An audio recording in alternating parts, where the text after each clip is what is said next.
અમારા એક ભાઈ હતા, એના ભાઈ સાથે બોલતા નહોતા. એના ભાઈને ખબર પડી કે આ સ્વામી પાસે જાય છે, એટલે બિચારો ગોતતો મારી પાસેનો ભાઈ આવ્યો. એના ભાઈના દીકરાના લગ્ન હતા, ઓલો જાતો નહોતો, એટલે એ આવ્યા મારી પાસે. મને કીધું મારા ભાઈને સમજાવો, આ છેલ્લો પ્રસંગ મારે ઘરે છે અને આખું ગામ આવતું અને ન આવે તો સારું નહીં.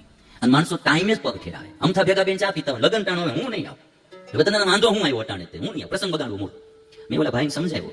મેં કીધું ભાઈ જો એને છેલ્લો પ્રસંગ, તમારે હજી બધા પ્રસંગો બાકી છે, તો જાઓ તો સારું. કાલ સવારે તમારી અહીંયા પ્રસંગ આવશે નહીં આવે તો સારું નહીં લાગે. મને કે મારે તો જવું છે, પણ હું મારી ઘરવાળીને પૂછીને તમને કહું. મેં કીધું ગઈ ભેંસ પાણી લે. અરે મેં કીધું આમાં હવે મેં કીધું કઈ ન થાય. બીજે દાડે પાછા આવ્યા. મેં કીધું કેમ? મને કે મારી પત્ની ના પાડે. મેં કીધું ભાઈ તો ના પાડે, પણ તમે જરાક સમજાવો, બિચારાનો પ્રસંગ ન બગડે. વળી પાછું ભગવાનને વેશ્યા એનામાં માન્યું અને ગયા. તમને હું આ હકીકતની વાત કરું, થોડાક દી થયા ને ત્યાં આજે ભાઈ નહોતા જવાના, એના પત્ની બીમાર પડ્યા, એવા ખાટલાવશ થયા. બીજું કોઈ રાંધનારું હતું નહીં. તેથી જે દીકરાની જાનમાં ગયા હતા ને એ ભત્રીજાની પત્ની આવી અને 2-3 મહિનાને રહોડું કરીને પરિવારને જમાડ્યો હતો ભાઈ. બાકી સબ સપને હોતે હે અપને તો અપને